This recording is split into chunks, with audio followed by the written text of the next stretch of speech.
ഇനി മുതൽ PF അക്കൗണ്ടിലുള്ള fund UPI ID ഉപയോഗിച്ചിട്ട് വളരെ ഈസി ആയിട്ട് നമുക്ക് ട്രാൻസ്ഫർ ചെയ്യാനുള്ള ഒരു സംവിധാനം ഒരുങ്ങിക്കൊണ്ടിരിക്കുകയാണ്. EPFO 3.0 എന്നാണ് ഇതിന്റെ പേര്.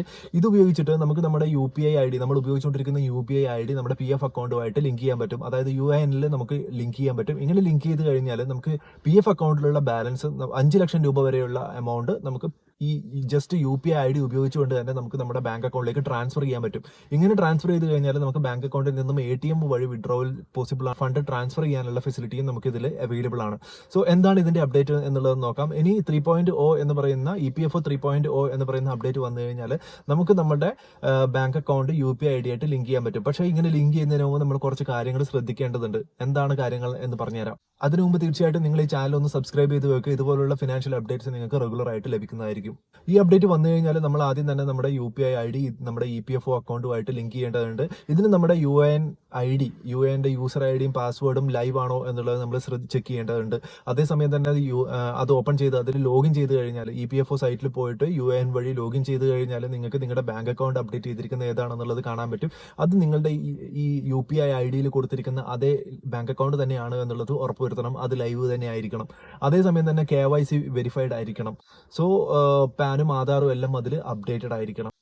അതുപോലെ തന്നെ നമ്മുടെ എംപ്ലോയി സർവീസ് ഹിസ്റ്ററിയും അതിൽ അപ്ഡേറ്റഡ് ആയിരിക്കണം. അതായത് നിങ്ങൾ റിസൈൻ ചെയ്തിട്ടുള്ളതാണ്, അത് നിങ്ങളിപ്പോൾ സർവീസിൽ ഇല്ല, അങ്ങനെയാണെങ്കിൽ തീർച്ചയായിട്ടും അതിന്റെ അപ്ഡേറ്റ്സ് കാര്യങ്ങളും അതിൻ്റെ അകത്ത് ഉണ്ടായിരിക്കണം. അൺഎംപ്ലോയിഡ് ആണെങ്കിൽ അൺഎംപ്ലോയിഡ് സ്റ്റാറ്റസ് നിങ്ങൾ അപ്ഡേറ്റ് ചെയ്തിരിക്കണം. ഇത്രയും കാര്യങ്ങൾ വളരെ ക്ലിയർ ആയിട്ട് അപ്ഡേറ്റ് ചെയ്തിട്ടുണ്ടെങ്കിൽ മാത്രമേ നമുക്ക് വളരെ സ്മൂത്ത് ആയിട്ട് നമുക്ക് ഈ ട്രാൻസാക്ഷൻസ് പോസിബിൾ ആവുന്നുള്ളൂ. എന്തായാലും ഇതൊരു നല്ല അപ്ഡേറ്റ് ആണ്. കാരണം എന്താണെന്ന് വെച്ച് കഴിഞ്ഞാൽ ഇത്രയും നാൾ PF നിന്ന് നമുക്കൊരു ഫണ്ട് വിഡ്രോ ചെയ്യണമെന്നുണ്ടെങ്കിൽ അതിനൊരു കാലതാമസം ഉണ്ടായിരുന്നു. 5 മുതൽ 12 ദിവസം വരെ നോർമൽ ഒരു ടാറ്റ് ഉണ്ടായിരുന്നു. ബട്ട് ഇനിയിപ്പോൾ ഈ UPI ID വന്നു കഴിഞ്ഞാൽ നമുക്ക് വളരെ ഈസി ആയിട്ട് നമുക്ക് അതിനുള്ള ഫണ്ട് യൂസ് ചെയ്യാൻ പറ്റും.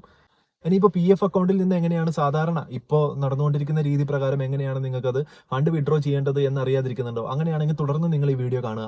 ഇപ്പോഴത്തെ പ്രൊസീജിയർ പ്രകാരം നമുക്കൊരു PF അക്കൗണ്ടിൽ നിന്ന് ഫണ്ട് വിഡ്രോ ചെയ്യണം എന്നുണ്ടെങ്കിൽ അതിന് പ്രത്യേക കാരണങ്ങൾ ഉണ്ടായിരിക്കണം. അതായത് നിങ്ങൾ അൺഎംപ്ലോയിഡ് ആയിരിക്കണം. അൺഎംപ്ലോയിഡ് ആണെങ്കിൽ നിങ്ങൾക്ക് അതിലുള്ള മുഴുവൻ തുകയെ നിങ്ങൾക്ക് ട്രാൻസ്ഫർ ചെയ്യാൻ പറ്റും. ഇനിയിപ്പോൾ അതല്ലെങ്കിൽ നിങ്ങൾക്ക് പാർഷ്യൽ വിഡ്രോവൽ നടത്താൻ പറ്റും. അതും പ്രത്യേക ആവശ്യങ്ങൾക്ക് വേണ്ടി മാത്രമായിരിക്കും. അതായത് ഹോം പർച്ചേസ് അല്ലെങ്കിൽ ഹോം കൺസ്ട്രക്ഷൻ, അതും അല്ലെങ്കിൽ മാരേജ്. സാധാരണഗതിയിൽ നമ്മൾ എങ്ങനെയാണ് ട്രാൻസ്ഫർ ചെയ്യുക എന്നുള്ളത് ആദ്യം തന്നെ EPFOയുടെ വെബ്സൈറ്റിൽ പോകണം. EPFO വെബ്സൈറ്റിന്റെ അകത്ത് UIN ലോഗിൻ എന്ന് പറയുന്ന ഒരു ഓപ്ഷൻ ഉണ്ട്. UIN ലോഗിനിൽ പോയി കഴിഞ്ഞാൽ നിങ്ങൾക്ക് നിങ്ങളുടെ യൂസർ ഐഡിയും അതുപോലെ തന്നെ അതായത് UIN നമ്പറും നിങ്ങളുടെ ഒരു പാസ്വേഡ് ഉപയോഗിച്ചിട്ട് നിങ്ങൾക്ക് അത് ലോഗിൻ ചെയ്യാൻ പറ്റും. അപ്പോൾ ആദ്യത്തെ സ്റ്റെപ്പ് നമ്മൾ ഇതിന്റെ അകത്ത് ലോഗിൻ ചെയ്യുക എന്നുള്ളതാണ്. അതിന്റെ അകത്ത് മാനേജ് ടാബ് എന്ന് പറയുന്ന ഒരു സ്റ്റേജിലേക്ക് പോകും. മാനേജ് ടാബിൽ പോയി കഴിഞ്ഞാൽ നമ്മൾ KYC ചെക്ക് ചെയ്യണം. KYCന്റെ അകത്ത് ആധാർ, പാൻ തുടങ്ങിയവയൊക്കെ അപ്ഡേറ്റഡ് ആണോ എന്നുള്ളത് നോക്കണം. അടുത്ത സ്റ്റേജ് എന്ന് പറയുന്നത് ഓൺലൈൻ സർവീസസിൽ പോകണം. അതിൻ്റെ അകത്ത് ഫോം 31 സെലക്ട് ചെയ്യണം. ഫോം 31, ഫോം 19, ഫോം 10C, ഇങ്ങനെ 3 ഫോംസ് അതിൻ്റെ അകത്ത് അവൈലബിൾ ആണ്. ഇതിൽ ഏതാണ് നിങ്ങൾക്ക് വേണ്ടത് അത് നിങ്ങൾ ഫില്ല് ചെയ്യണം. ഇതിൽ ഫോം 31 എന്ന് പറയുന്നത് നിങ്ങൾക്ക് നമ്മുടെ PF എമൗണ്ട് അഡ്വാൻസ് ആയിട്ട് വിഡ്രോ ചെയ്യാൻ വേണ്ടിയിട്ടാണ്. അതായത് പാർഷ്യൽ വിഡ്രോവൽ ആയിരിക്കും അതിൻ്റെ അകത്ത് പോസിബിൾ ആവുന്നത്. ഫോം 19 എന്ന് പറഞ്ഞാൽ നിങ്ങളിപ്പോൾ അൺഎംപ്ലോയിഡ് ആണ് അല്ലെങ്കിൽ നിങ്ങൾ സർവീസിൽ നിന്ന് വിരമിച്ച് കഴിഞ്ഞാൽ നിങ്ങൾക്ക് തീർച്ചയായിട്ടും നിങ്ങൾക്ക് അതിൻ്റെ ഫുൾ എമൗണ്ട് വിഡ്രോ ചെയ്യാനുള്ള ഒരു ഓപ്ഷൻ ഉണ്ട്. അതിന് ഫോം 19 ആണ് നിങ്ങൾ ഫില്ല് ചെയ്യേണ്ടത്. ഫോം 10C എന്ന് പറഞ്ഞു കഴിഞ്ഞാൽ അതൊരു പെൻഷൻ വിഡ്രോവലാണ്. സോ പെൻഷൻ വിഡ്രോവലാണ് നിങ്ങൾക്ക് വേണ്ടതെങ്കിൽ 10C എന്ന് പറയുന്ന ഫോമാണ് നിങ്ങൾ ഫില്ല് ചെയ്യേണ്ടത്. ഇതിനുശേഷം നമ്മൾ അടുത്തത് ബാങ്ക് അക്കൗണ്ട് വെരിഫൈ ചെയ്യാന്നുള്ളതാണ്. ബാങ്ക് അക്കൗണ്ട് നിങ്ങൾ അതിൽ കൊടുത്തിരിക്കുന്ന കാര്യങ്ങളൊക്കെ തന്നെ ലൈവ് ആണ്, കറന്റ് ആയിട്ടുള്ള ബാങ്ക് തന്നെയാണ്, നിങ്ങളിപ്പോൾ യൂസ് ചെയ്തുകൊണ്ടിരിക്കുന്ന ബാങ്ക് അക്കൗണ്ട് തന്നെയാണ് അപ്ഡേറ്റ് ചെയ്തിരിക്കുന്നത് എന്നുള്ളത് വെരിഫൈ ചെയ്യണം. അതുപോലെ തന്നെ നിങ്ങൾ ഫോം 19 ഉപയോഗിച്ചിട്ടാണ് നിങ്ങൾ ഇതിന്റെ വിഡ്രോവൽ നടത്തുന്നതെങ്കിൽ നിങ്ങൾ അൺഎംപ്ലോയിഡ് ആയിരിക്കണം, അല്ലെങ്കിൽ നിങ്ങൾ സർവീസിൽ നിന്ന് വിരമിച്ച ആളായിരിക്കണം. അപ്പോൾ ആ സർവീസ് ഹിസ്റ്ററി നിങ്ങൾ തീർച്ചയായിട്ടും അതിൻ്റെ അകത്ത് അപ്ഡേറ്റ് ചെയ്തിരിക്കേണ്ട കാര്യമുണ്ട്. സോ ഇത് നിങ്ങൾ എൻഷുർ ചെയ്യണം. ഇല്ലെങ്കിൽ നിങ്ങളുടെ PFന്റെ ക്ലെയിം റിജക്റ്റ് ആവും. ഇത്രയും കാര്യങ്ങൾ ചെയ്തു കഴിഞ്ഞാൽ അവിടെ ഡിസ്ക്ലെയിമർ ടിക്ക് ചെയ്യാനുണ്ടാവും. അത് ടിക്ക് ചെയ്തതിന് ശേഷം ഒരു ആധാർ OTP വരാനുണ്ട്. ആധാർ OTP കൂടെ കൊടുത്തു കഴിഞ്ഞാൽ 5 മുതൽ 12 ദിവസം വരെയുള്ള പീരീഡുകളിൽ നമുക്ക് നമ്മുടെ PFന്റെ എമൗണ്ട് അക്കൗണ്ടിലേക്ക് വരുന്നതായിരിക്കും.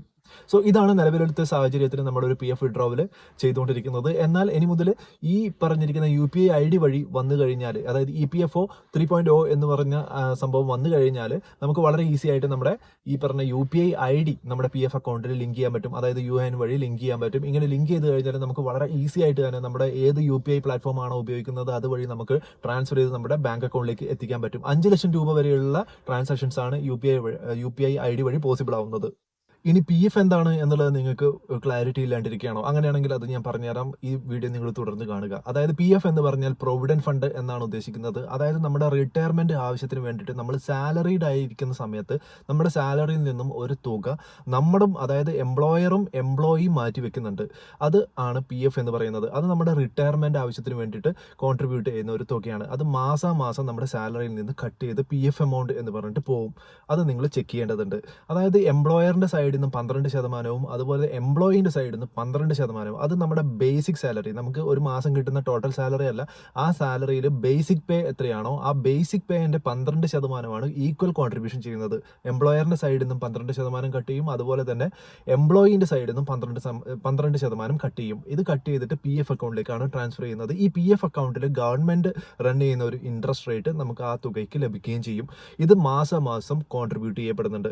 ഈ റിട്ടയർമെന്റ് ആവുന്ന സമയത്ത് നമുക്കിത് യൂസ് ചെയ്യാൻ പറ്റും. അതേ സമയത്ത് തന്നെ നമുക്കിത് പാർഷ്യൽ വിഡ്രോവൽ ചെയ്യാൻ പറ്റും. പാർഷ്യൽ വിഡ്രോവലിന് ചില കണ്ടീഷൻസ് ഉണ്ട്. അതായത് നമുക്ക് മെഡിക്കൽ എമർജൻസി അല്ലെങ്കിൽ ഹോം പർച്ചേസ് ഇങ്ങനെ എന്തെങ്കിലും സിറ്റുവേഷൻ ആണെങ്കിൽ നമുക്കിത് യൂസ് ചെയ്യാം. അതുപോലെ തന്നെ അൺഎംപ്ലോയ്മെന്റ് ആയിക്കഴിഞ്ഞാലും, അതായത് നമ്മൾ ജോലിയിൽ ഇല്ലാത്ത ഒരു സാഹചര്യം വന്നു കഴിഞ്ഞാലും നമുക്ക് PFന്റെ അക്കൗണ്ടിലുള്ള തുക നമുക്ക് വിഡ്രോ ചെയ്യാൻ പറ്റും. ഇവിടെ നമ്മൾ ശ്രദ്ധിക്കേണ്ട കാര്യം എന്താണെന്ന് വെച്ച് കഴിഞ്ഞാൽ, നമ്മൾ ഓരോ കമ്പനി മാറുമ്പോഴും നമ്മൾ PF കോൺട്രിബ്യൂട്ട് ചെയ്യുന്നുണ്ടെങ്കിൽ നമുക്കൊരു യൂണിവേഴ്സൽ അക്കൗണ്ട് നമ്പർ തന്നിട്ടുണ്ടാകും. ഈ യൂണിവേഴ്സൽ അക്കൗണ്ട് നമ്പറിൽ നമ്മൾ ഓരോ കമ്പനി മാറുമ്പോഴും അത് നമ്മൾ അപ്ഡേറ്റ് ചെയ്യേണ്ടതുണ്ട്. സോ വളരെ ഇമ്പോർട്ടന്റ് ആയിട്ടുള്ള കാര്യമാണ്. UANൽ നമ്മൾ വളരെ കൃത്യമായിട്ട് UAN നമ്പർ അതത് ഓർഗനൈസേഷൻ, ആ സമയത്ത് നിങ്ങൾ എവിടെയാണോ വർക്ക് ചെയ്യുന്നത് ആ ഓർഗനൈസേഷനിൽ UAN നമ്പർ സബ്മിറ്റ് ചെയ്യേണ്ടതുണ്ട്. EPFO എന്ന് പറയുന്ന ഒരു ഓർഗനൈസേഷൻ ഉണ്ട്. എംപ്ലോയി പ്രൊവിഡന്റ് ഫണ്ട് ഓർഗനൈസേഷൻ ആണ്. PFന്റെ ഫണ്ട് മാനേജ് ചെയ്യുന്നതും വിഡ്രോ ചെയ്യുന്നതും ഒക്കെ ആയിട്ടുള്ള ഒരു ഓർഗനൈസേഷൻ ആണത്. അപ്പോൾ നമ്മുടെ UAN പ്രകാരം നമുക്ക് EPFO വെബ്സൈറ്റിൽ പോയി കഴിഞ്ഞാൽ, അവരുടെ പോർട്ടലിൽ പോയി കഴിഞ്ഞാൽ ലോഗിൻ ആക്സസ് ഉണ്ട്. ആ ലോഗിൻ ആക്സസ് ഉപയോഗിച്ചിട്ട് നമുക്ക് നമ്മുടെ ബാങ്ക് അക്കൗണ്ട് അപ്ഡേറ്റ് ചെയ്യാം, സർവീസ് ഹിസ്റ്ററി അപ്ഡേറ്റ് ചെയ്യാം, അതുപോലെ തന്നെ നമുക്ക് നമ്മുടെ KYCs അപ്ഡേറ്റ് ചെയ്യാം. അപ്പോൾ നിലവിൽ കറന്റ് നിങ്ങൾ ഉപയോഗിക്കുന്ന ബാങ്ക് അക്കൗണ്ട് ഏതാണോ അത് തന്നെ ഉപയോഗിക്കാൻ വേണ്ടി ശ്രമിക്കുക, അപ്ഡേറ്റ് ചെയ്യാൻ വേണ്ടി ശ്രമിക്കുക. ഈ ഒരു വീഡിയോ നിങ്ങൾക്ക് തീർച്ചയായിട്ടും ഇൻഫോർമേറ്റീവ് ആണ് എന്ന് തോന്നിക്കഴിഞ്ഞാൽ നിങ്ങൾക്ക് തീർച്ചയായിട്ടും ഒന്ന് സബ്സ്ക്രൈബ് ചെയ്യാം, അതുപോലെ തന്നെ ഷെയർ ചെയ്ത് മറ്റുള്ളവരിലെത്തിക്കാം. താങ്ക്